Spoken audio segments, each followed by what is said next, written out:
আগামী ৩১ জানুয়ারি থেকে টঙ্গীর তুরাগ তীরে অনুষ্ঠিত হবে ৫৮তম বিশ্ব ইজতেমার প্রথম পর্ব। ময়দানের প্রস্তুতিমূলক কাজ পরিদর্শন করেছেন ঢাকা বিভাগীয় কমিশনার, গাজীপুর সিটি কর্পোরেশনের প্রশাসক শরফউদ্দিন আহমেদ চৌধুরী। দুপুরে মাঠের বিভিন্ন অবকাঠামো পরিদর্শন করে পানি, গ্যাস, বিদ্যুৎ, সিসি ক্যামেরা, ওয়াচ টাওয়ার, পয় নিষ্কাশন, ময়দানের ভেতরের রাস্তার উন্নয়ন করা সহ সার্বিক ব্যবস্থাপনা সময়ের আগে শেষ করার জন্য সংশ্লিষ্ট কর্তৃপক্ষকে নির্দেশনা দেন তিনি। এই সময় গাজীপুর জেলা প্রশাসক নাফিজ আরিফিন সহ বিভিন্ন দপ্তরের ঊর্ধ্বতন কর্মকর্তাবৃন্দ উপস্থিত ছিলেন। পানির বিষয়গুলো আছে, সেই কাজগুলো এখন চলমান আছে। আমরা বেশ কিছু চলমান কাজ দেখে নৌপথের নিরাপত্তা নিশ্চিত, ঘাটের চাঁদাবাজি বন্ধে ব্যবস্থা নেওয়ার নির্দেশ দেওয়া হয়েছে বলে জানিয়েছেন নৌ পরিবহন মন্ত্রণালয় এবং শ্রম কর্মসংস্থান মন্ত্রণালয়ের উপদেষ্টা অবসরপ্রাপ্ত brigadier general M Shakhawat Hossain. তিনি বলেন, চাঁদাবাজি বন্ধে পুলিশ ও কোস্টগার্ড যৌথভাবে কাজ করছে এবং করবে। আজ ভোলার দৌলত খানের বীরশ্রেষ্ঠ মোস্তফা কামাল লঞ্চ ঘাট পরিদর্শনে এসে তিনি এসব কথা বলেন। বিশ্ব ব্যাংকের অর্থায়নে আধুনিক লঞ্চ ঘাট ও জেটি প্রকল্পের স্থান পরিদর্শনে 2 দিনের সফরে ভোলায় আসেন তিনি। এই সময় তিনি আরো বলেন, স্বৈরাচারী সরকার আমলে সবাই যা খুশি তাই করতেন, ভবিষ্যতে যেন তা না হয় সেদিকে সবার লক্ষ্য রাখতে হবে।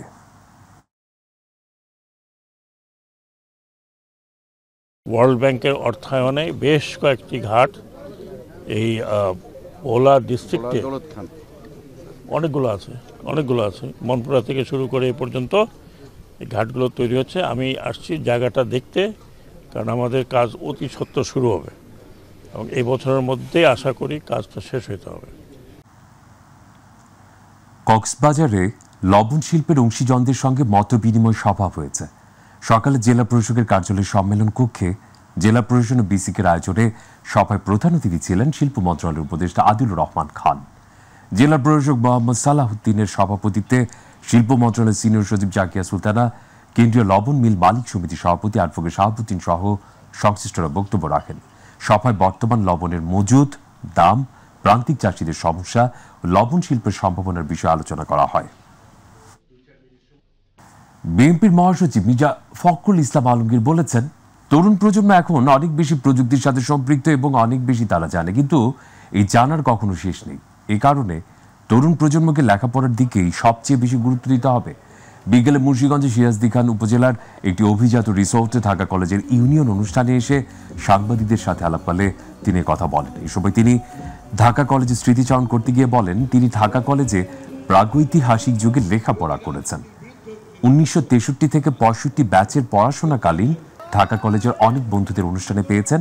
তখনকার সময় আর এখনকার সময় অনেক পার্থক্য, চিন্তা ভাবনা, প্রযুক্তি এবং জেনারেশনে বিরাট পার্থক্য রয়েছে। তরুণ প্রজন্ম এখন অনেক অ্যাডভান্স, তারা অনেক বেশি প্রযুক্তির সঙ্গে সম্পৃক্ত, অনেক বেশি তারা জানে, কিন্তু ওই জানাটার কখনো শেষ নাই। এবং যে কথা আমি বলতে যাচ্ছি যে সবচেয়ে বেশি তাদের লেখাপড়াটার উপরেই সবচেয়ে বেশি গুরুত্ব দিতে হবে। ঢাকা কলেজ একসময় ছিল, ইট ওয়াজ দ্য হাইয়েস্ট, ইনফ্যাক্ট বলা যায় যে সবচেয়ে উঁচু একটা প্রতিষ্ঠান ছিল।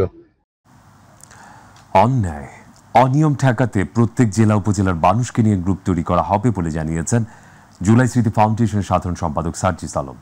দুপুরে পঞ্চগড় মকবুলার রহমান সরকারি কলেজ মাঠে অসহায় দরিদ্র মানুষের মাঝে শীতবস্ত্র বিতরণ অনুষ্ঠানে এসব কথা বলেন তিনি। এ সময় তিনি আরো বলেন, সৃষ্টিকর্তা তাদের যে সুযোগ দিয়েছে সেটি আমানত মনে করেন। এই আমানত রেখে মানুষের কল্যাণে যা কিছু করা যায় তারা করবে। বিগত 16 বছরে রংপুর বিভাগ সহ পঞ্চগড় অনেক বৈষম্যের শিকার হয়েছে। কয়েকটি রাস্তা ছাড়া কিছুই হয়নি, একটা শিল্প কারখানা হয়নি। তাদের বেশি কিছু দরকার নেই। যেটুকু পঞ্চগড়ের মানুষের পাওনা বা হক, সেটা কিভাবে আদায় করা যায় সেটা প্রাণপণ চেষ্টা করবে তারা। আমরা এই আমানতটাকে রেখে মানুষের জন্য যা কিছু করা যায় লিগালি লজিক্যালি আমরা সেগুলো করার সর্বোচ্চ চেষ্টা করব। রাজশাহীতে আগামীকাল জামায়াতে ইসলামের কর্মী সম্মেলন হতে যাচ্ছে। রাজশাহীর মাদ্রাসা মাঠে জামায়াতে ইসলামের কর্মী সমাবেশ অনুষ্ঠিত হবে। সমাবেশে প্রধান অতিথি থাকবেন জামায়াতের আমির ডাক্তার শফিকুর রহমান। কর্মী সম্মেলনে লক্ষাধিক নেতাকর্মী উপস্থিত থাকবেন বলে জানান মহানগর জামায়াতের আমির ডক্টর কেরামত আলী। তিনি বলেন, অনুষ্ঠানস্থল প্রস্তুত করার একেবারে শেষ মুহূর্তের কাজ চলছে। সমাবেশ থেকে জামায়াতে আমির ডাক্তার শফিকুর রহমান চলমান সংস্কার ও আগামী নির্বাচন নিয়ে কর্মী ও দেশবাসীর উদ্দেশ্যে বক্তব্য রাখবেন। জাহাঙ্গীরনগর বিশ্ববিদ্যালয়ের শাখা ছাত্রদলের মতবিনিময় সভায় দুই গ্রুপের সংঘর্ষের ঘটনা ঘটেছে। এ সময় বিদ্যুৎ সংযোগ বিচ্ছিন্ন করে জানালার কাচ, চেয়ার ও দরজা ভাঙচুরের ঘটনা ঘটে। এতে একজন আহত হয়। পূর্ব নির্ধারিত কর্মসূচির অংশ হিসেবে সন্ধ্যা 6টায় বিশ্ববিদ্যালয়ের জহির রায়হান মিলনায়তনে সেমিনার কক্ষে ছাত্রদলের নতুন আহ্বায়ক কমিটির প্রথম মতবিনিময় সভায় পদধারী ও পদবঞ্চিতদের মধ্যে এই ঘটনা ঘটে। পরে আহ্বায়ক কমিটির নেতৃবৃন্দরা তাৎক্ষণিক সভা স্থগিতের ঘোষণা দিলে এবং বিশ্ববিদ্যালয়ের প্রক্টর উপস্থিত হলে পরিস্থিতি নিয়ন্ত্রণে আসে।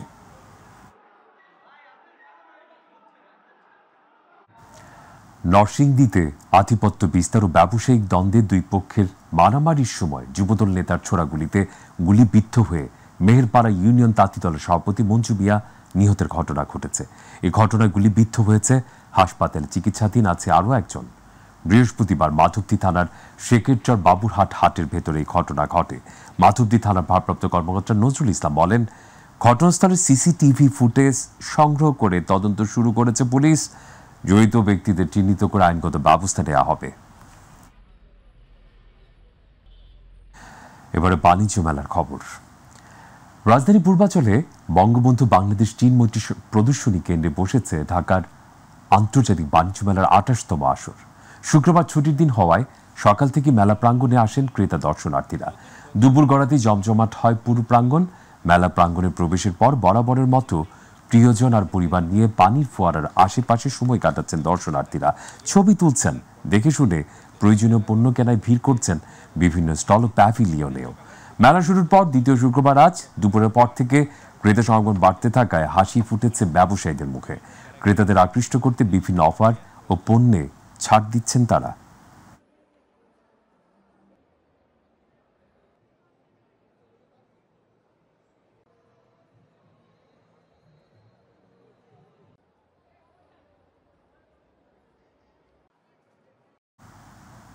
দর্শক, এই মুহূর্তে আপনাদেরকে সরাসরি নিয়ে যেতে চাই বাণিজ্য মেলা প্রাঙ্গণে, যেখানে অবস্থান করছেন সহকর্মী এস এম তানভীর। আমরা সরাসরি যুক্ত হতে চাই তার সাথে। তানভীর, মেলায় দর্শনার্থী এবং ক্রেতা উপস্থিতি কেমন দেখছেন? বেচা বিক্রি ভাই কেমন? সেই পরিস্থিতি আমাদেরকে জানাবেন আশা করছি।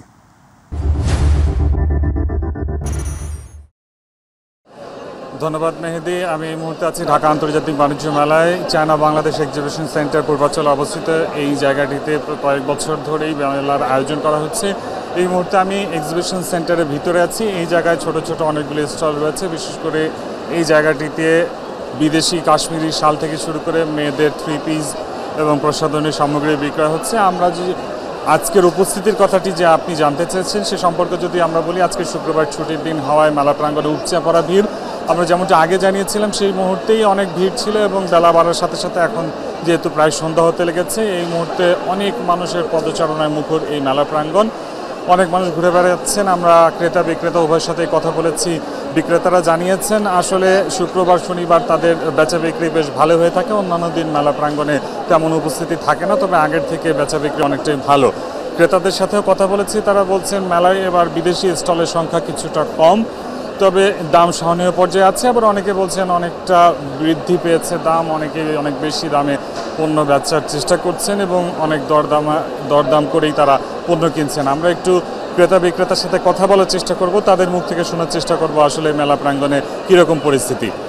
অনেকেই কেনাবেচা করছেন। আসলে ভাই একটু কথা বলি, কেমন দেখছেন মেলা? আলহামদুলিল্লাহ, অনেক ভালো এবং সুন্দর পরিবেশ, অনেক গোছালো মনে হচ্ছে আর কি। দরদাম কেমন? দরদাম বাইরের তুলনায় একটু বেশিই দেখতেছি আমি, মনে হচ্ছে। কেনাকাটা করেছেন? কিছু কিনছি এবং কিছু দেখতেছি আর কি। আচ্ছা, একটু আপুর সাথে কথা। আপু একটু কথা বলি, কেমন দেখছেন মেলা? ভালো অনেক। কেমন দেখলেন? ভালো অনেক। কেমন কিছু কিনেছেন? না, এই মাত্র আসলাম, ঘুরে দেখতেছি। দাম কেমন মেলায়? আপু একটু কথা বলি, আমরা একটু লাইভে আছি মাই টিভিতে, কথা বলি। কেমন দেখছেন মেলা? মাশাআল্লাহ অনেক ভালো। দাম কেমন জিনিসপত্রের? প্রাইস অনেক হাই। অনেক high compare to last year. হ্যাঁ, কম্পেয়ার টু লাস্ট ইয়ার অনেক হাই। আর মেলা স্টল অনেকে বলছে যে স্টলের সংখ্যা এবার কম, বিদেশি স্টলগুলো অনেক কম। স্টলের সংখ্যা অনেক কম, হ্যাঁ এটা ঠিক, অনেক কম, আগে থেকে অনেক কম। আগে আরও ভ্যারাইটি ছিল, পাকিস্তানি স্টল, ইন্ডিয়ান স্টল অনেক বেশি ছিল, আর মালেরও ভ্যারাইটি ছিল, প্রোডাক্ট অনেক ভ্যারাইটি ছিল। এখন তেমন প্রোডাক্টেরও ভ্যারাইটি নাই। আপনি কেমন দেখছেন? হ্যাঁ, আমাদের তো অ্যাকচুয়ালি ওরকম দেখার কিছু নেই, আমরা জাস্ট সঙ্গ দিতে আসি, ওটাই আমাদের রোল। তবে স্টলের পরিমাণ কম মনে হচ্ছে, এবং অন্যান্য বছর যে বাইরের যে স্টলগুলো কম্পারেটিভলি বেশি থাকে, এবার মনে হচ্ছে একটু কম। আর দামের বিষয়, প্রাইসটা হাই, সার্টেনলি গত বছরের চেয়ে হাই। আসতে কোনো সমস্যা হচ্ছে? আসার প্রবলেম বলতে বাইরে এবার ট্রাফিক কন্ট্রোল সিস্টেমটা একেবারেই বাজে। মেলার ভেতরে হয়তো এন্ট্রির পর হয়তো ঠিক আছে, বাট বাইরে ট্রাফিক কন্ট্রোল সিস্টেমটা একদম যাচ্ছে তাই। জি মেহেদী, আসলে যেমনটি শুনছিলেন মেলার স্টলের সংখ্যা কিছুটা কম, তবে দাম বৃদ্ধির অভিযোগ করছেন ক্রেতারা, এবং মেলা প্রাঙ্গণ দূরে হওয়ায় বিআরটিসির অনেকগুলো সার্ভিস রয়েছে। অনেকে বলছেন যে এই সার্ভিসগুলোর কারণে তারা সহজেই আসতে পারছেন, আবার অনেকে বলছেন আসলে তাদের আসতে একটু কষ্ট হচ্ছে, এবং এই দূরে হওয়ার কারণেই অনেকে অনেক সমস্যায় পড়ছেন এবং অনেক ট্রাফিকের কথা বলছেন। অনেকেই আবার টিকিট কাটার যে বিড়ম্বনার বিষয়টা আছে, বাইরে অনেক লাইন দেখা যাচ্ছে, লাইনে দাঁড়িয়ে অনেকে টিকিট কাটছেন। বিগত দিনে আমরা অভিযোগ শুনেছিলাম যে লাইনে দাঁড়িয়ে টিকিট কাটতে গিয়ে অনেকে আসলে অনেক দীর্ঘ সময় দাঁড়ানোর পরে টিকিট না পেয়ে ফেরত গিয়েছেন। তবে আজকে আমরা সেরকম দেখছি না, সবাই বলছেন যে লাইনে দাঁড়িয়ে তারা টিকিট পেয়েছেন, কিছুটা সময় তাদের লাইনে দাঁড়াতে হয়েছে। এই ছিল মেলা প্রাঙ্গণ থেকে আমার কাছে সর্বশেষ পরিস্থিতি। মেহেদী, সবকিছু মিলে ভালো কিছু প্রত্যাশা বাণিজ্য মেলাকে ঘিরে। সর্বশেষ পরিস্থিতি জানাচ্ছিলেন সহকর্মী তানভীর, আপনাকে ধন্যবাদ সেখানকার সর্বশেষ পরিস্থিতি জানানোর জন্য। এবারে অন্যান্য প্রসঙ্গ জানাতে চাই। অবৈধভাবে সীমান্ত অতিক্রম করে বাংলাদেশে অনুপ্রবেশের দায়ে মালুসগার ও করলগারো নামের দুই ভারতীয় নাগরিককে আটক করেছে বিজিবি। সকালে সুনামগঞ্জের দোয়ারা বাজার উপজেলার মৌলারপাড় এলাকা থেকে তাদের আটক করা হয়। দুপুরে সংবাদ বিজ্ঞপ্তির মাধ্যমে বিষয় নিশ্চিত করেন সিলেট ব্যাটালিয়নের অধিনায়ক লেফটেন্যান্ট কর্নেল হাফিজুর রহমান। তিনি জানান, অবৈধভাবে সীমান্ত অতিক্রম করে বাংলাদেশে অনুপ্রবেশের দায়ে ভারতীয় দুই সহোদরকে আটক করা হয়। তাদের বিরুদ্ধে আইনগত ব্যবস্থা গ্রহণের জন্য দোয়ারা বাজার থানায় হস্তান্তর করা হয়েছে বলেও জানান তিনি।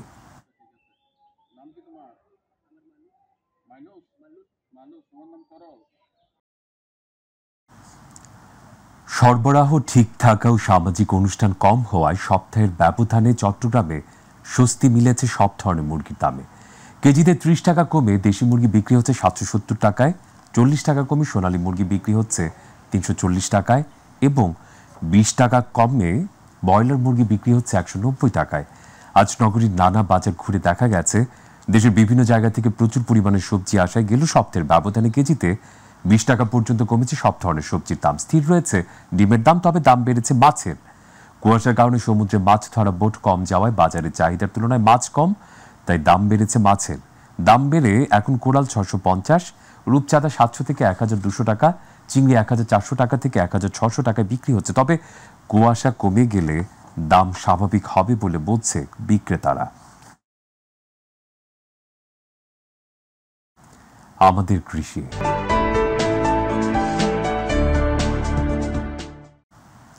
বাংলাদেশ পরমাণু কৃষি গবেষণা ইনস্টিটিউট বিনার মহাপরিচালক ডক্টর আবুল কালাম আজাদ বলেছেন, বিনা সরিষার আবাদ বাড়ালে দেশের বৈদেশিক মুদ্রা সাশ্রয়ের পাশাপাশি ২ ফসলি জমিতে ৩টি ফসল আবাদ করা সম্ভব।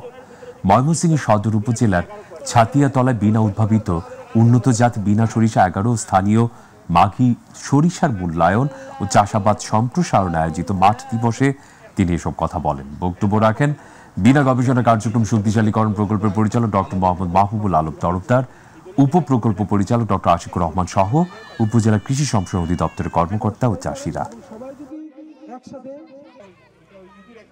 ২০২৪-২৫ শিক্ষাবর্ষের এমবিবিএস ভর্তি পরীক্ষা দেশের সরকারি ও বেসরকারি মেডিকেল কলেজে অনুষ্ঠিত হয়েছে। এই বছর ১৯টি কেন্দ্রে একাধিক ভেন্যুতে সকাল ১০টা থেকে ১১টা পর্যন্ত ১ ঘন্টার এই পরীক্ষা অংশ নেন পরীক্ষার্থীরা। পরীক্ষা শুরুর আগে সকাল ৮টা থেকে কেন্দ্রে প্রবেশের জন্য তল্লাশি কার্যক্রমের মধ্য দিয়ে যান। এবছর মেডিকেল ভর্তি পরীক্ষা আবেদন জমা পড়েছে ১,৩৫,২৬১টি, যেখানে কোটা সহ মোট আসন রয়েছে ৫,৩৮০টি। এর মানে এই বছর একটি আসনের জন্য ২৫ জন শিক্ষার্থী ভর্তি পরীক্ষা অংশ নিয়েছেন। ঢাকা রেসিডেন্সিয়াল কলেজ কেন্দ্র পরিদর্শন শেষে স্বাস্থ্য উপদেষ্টা নূরজাহান বেগম বলেন, সরকার আসন সংখ্যা বৃদ্ধি নয়, বরং কলেজগুলো সক্ষমতা বাড়ানোর দিকে কাজ করছে।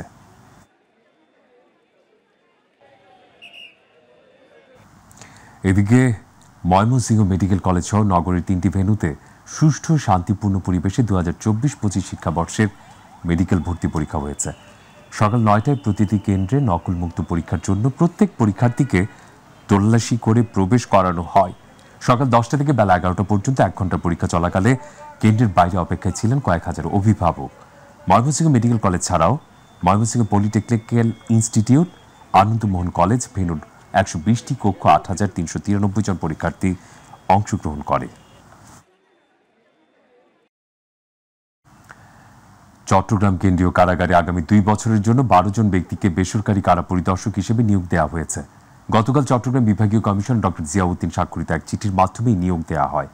নিয়োগ পাওয়া 12 বেসরকারি কারা পরিদর্শকের মধ্যে আনোয়ারার বাসিন্দা জোবাইরুল আলম মানিক নামে বৈষম্য বিরোধী ছাত্র আন্দোলন চট্টগ্রাম জেলার সমন্বয়ক রয়েছেন।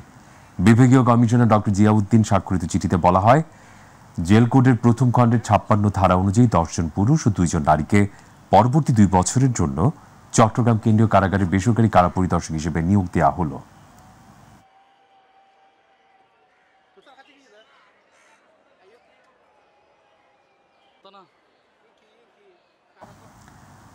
শরীয়তপুর সদর উপজেলার বিনোদনপুর চরের কান্দি এলাকায় 40 হেক্টর ধানি কৃষি জমি ও শতাধিক কৃষকের চাষাবাদের শুরুতে বাধা প্রদানের অভিযোগ উঠেছে স্থানীয় বোরহান কাজী ও তার লোকজনের বিরুদ্ধে। এতে বিপাকে পড়েছেন কৃষকরা। চাষের জমিতে ঠিকমতো সেচ দিতে না পারায় লাগানো বীজ মরে যাওয়া নিয়ে দুশ্চিন্তায় তারা। কৃষকরা জানায়, বোরহান কাজী তার লোকজনদের নিয়ে জোরপূর্বক জমি ড্রেন ভেঙে ফেলে এবং কৃষক হারুন মাতবরকে হুমকি থামকি দেয়। এতে হারুন মাতবর ও তার পরিবার আতঙ্কে রয়েছে। ভুক্তভোগী হারুন মাতবর ও তার পরিবার এবং কৃষকরা দ্রুত জেলা প্রশাসক পুলিশ সুপারের দৃষ্টি কামনা করেছেন। তবে বোরহান কাজী বিষয়টি অস্বীকার করে উল্টো হারুন মাতবর বিরুদ্ধে অভিযোগ জানান। এদিকে ঘটনাস্থল পরিদর্শন করেছেন চিকন্দি ফাঁড়ির পুলিশ।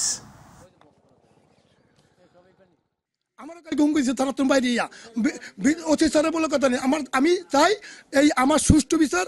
আমার যদি ব্লক থাকে, আমার ব্লক যদি কাগজপত্র থাকে, ওর যদি থাকে ওই নেওক, ওর যদি কৃষক থাকে ওই নেওক, আমার যদি কৃষক না থাকে আমার আবৃত্ত নেই। এই হারুন মেম্বার আর এই বোরহান মেম্বার, ওনারা দুজনেই মেম্বার, ওনারা দুইজনে ভাগে করছে ব্লক অনেক দিন যাব। আওয়ামী লীগ সরকার পতনের পরে উনি যেমন চিন্তা ভাবনা নিয়েছে যে ওনার বাইরের কেলা জমির ব্লক উনি করব, ওসি সাহেব রায় দিয়ে দিছে, প্রশাসনে ওনাকে ভাগ করে দিয়ে গেছে।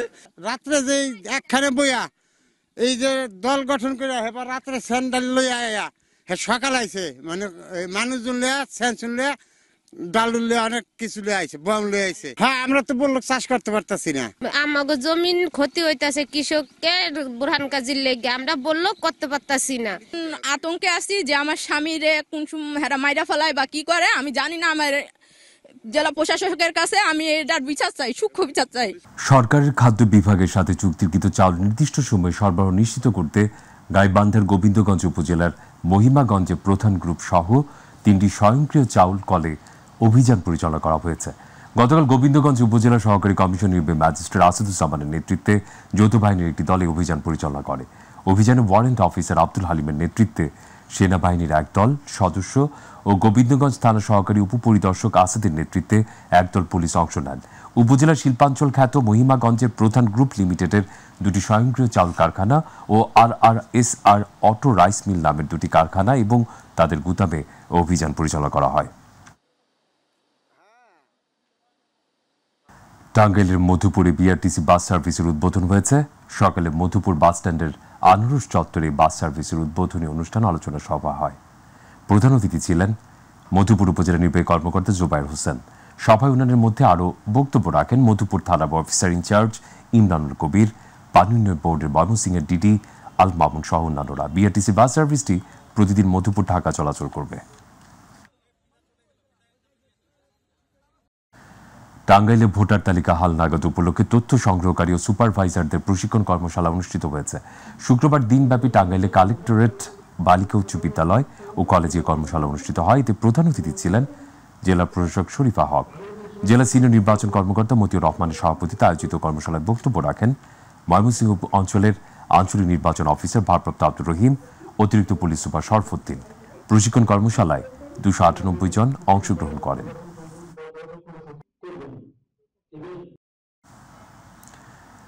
সিরাজগঞ্জের তারাশে তথ্য সংগ্রহকারীদের নিয়ে ভোটার তালিকা হালনাগাদ প্রশিক্ষণ কর্মশালা হয়েছে।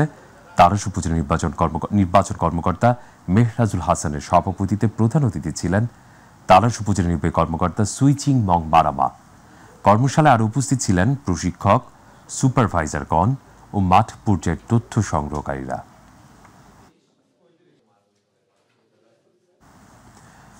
নড়াইলের লোহাগড়া উপজেলার আমাদা আদর্শ কলেজের বার্ষিক ক্রীড়া ও সাংস্কৃতিক প্রতিযোগিতা হয়েছে। পটুয়াখালী মেডিকেল কলেজের অবসরপ্রাপ্ত অধ্যক্ষ চক্ষুরোগ বিশেষজ্ঞ ডাক্তার SM আবুল হাসানের সভাপতিত্বে দিনব্যাপী প্রতিযোগিতা হয়। সকাল উদ্বোধনী পর্বে প্রধান অতিথি ছিলেন জেলা বিএনপির সাধারণ সম্পাদক মনিরুল ইসলাম। সাংস্কৃতিক প্রতিযোগিতার প্রধান অতিথি ছিলেন জেলা জামায়াতের আমির আতাউর রহমান বাচ্চু।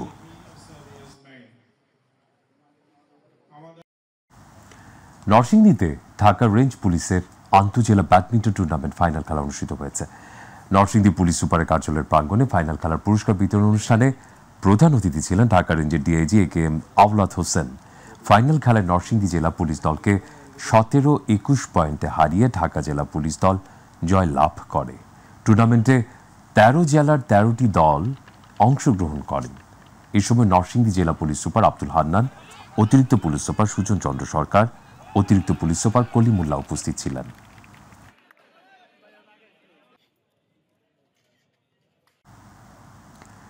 বিএনপি চেয়ারপারসন বেগম খালেদা জিয়ার রোগ মুক্তি কামনায় দোয়া হয়েছে। সকালে বরগুনার পাথরঘাটা পৌরসভার হাই স্কুল মাঠে বিশেষ দোয়া মাহফিল হয়। অনুষ্ঠানে বিএনপি নির্বাহী কমিটির সদস্য মাওলানা শামীম হোসেন ভার্চুয়ালি বক্তব্য রাখেন। এই সময় স্থানীয় বিএনপির অঙ্গ সংগঠনের নেতৃবৃন্দ উপস্থিত ছিলেন।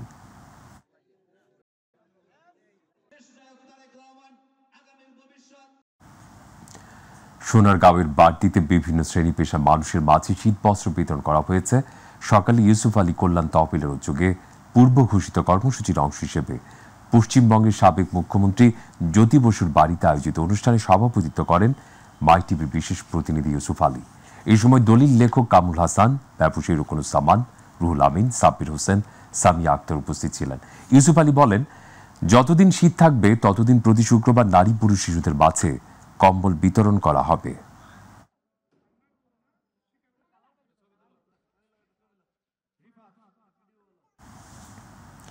টাঙ্গাইলে 3 দিন ব্যাপী লোকজ সাংস্কৃতিক পিঠা উৎসব শুরু হয়েছে। শহরের শহীদ স্মৃতি পৌর উদ্যানে কালচারাল রিফরমেশন ফোরাম টাঙ্গাইলের আয়োজনে 3 দিন ব্যাপী লোকজ সাংস্কৃতিক পিঠা উৎসব 2025-এর উদ্বোধন করা হয়। উদ্বোধন করেন অতিরিক্ত পুলিশ সুপার সোহেল রানা। উদ্বোধন অনুষ্ঠানের প্রধান অতিথি হিসেবে বক্তব্য রাখেন অতিরিক্ত জেলা ম্যাজিস্ট্রেট মাহবুব হাসান। অনুষ্ঠানে স্বাগত বক্তব্য রাখেন লোকজ সাংস্কৃতিক পিঠা উৎসব কমিটির আহ্বায়ক আবুল কালাম মোস্তফা লাবু।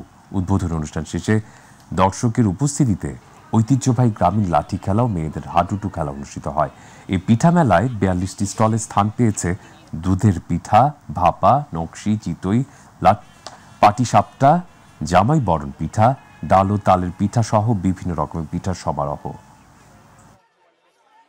কামনা করছি এবং আজকের এই অনুষ্ঠানের শুভ উদ্বোধন ঘোষণা করছি।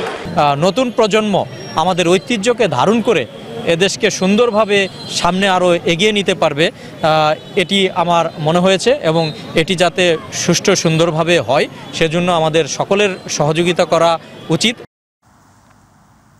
মাদারীপুরের শিবচরে হয়ে গেল শিক্ষার্থীদের হাতে তৈরি পিঠা উৎসব। শিবচর শেখ ফজিলাতুন্নেসা সরকারি পাইলট বালিকা উচ্চ বিদ্যালয় মাঠে শীতকালীন এই পিঠা উৎসব আয়োজন করে বিদ্যালয় কর্তৃপক্ষ।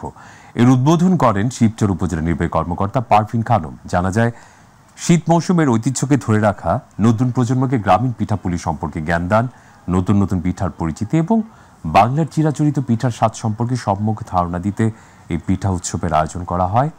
পিঠা উৎসবে শিক্ষার্থীদের হাতে তৈরি বাহারি রকমের পিঠা নজর কেড়েছে সবার।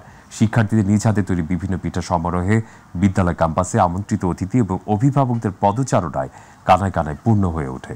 পিঠা উৎসবে 25টি স্টলে ভাপা, পুলি, চিতই, ফুল পিঠা, ডিম পিঠা, সই পিঠা, কাটা পিঠা, রসের পিঠা সহ অন্তত 100 প্রকারের পিঠার ঠাঁই হয়েছে। মাদক বিরোধী প্রীতি ফুটবল প্রতিযোগিতার আয়োজন করেছে চট্টগ্রাম মাদকদ্রব্য নিয়ন্ত্রণ অধিদপ্তর উত্তর কার্যালয়। সকালে চট্টগ্রাম মাদকদ্রব্য নিয়ন্ত্রণ অধিদপ্তর উত্তর কার্যালয়ের মেট্রো উপপরিচালক হুমায়ুন কবির খন্দকারের সভাপতিত্বে আয়োজিত প্রতিযোগিতার উদ্বোধন করেন অধিদপ্তর চট্টগ্রাম বিভাগের অতিরিক্ত পরিচালক জাহিদ হোসেন মোল্লা। বিশেষ অতিথি ছিলেন প্রফেসর সরওয়ার জাহান, প্রফেসর ডক্টর মোহাম্মদ নাজিমুদ্দিন সহ অন্যরা।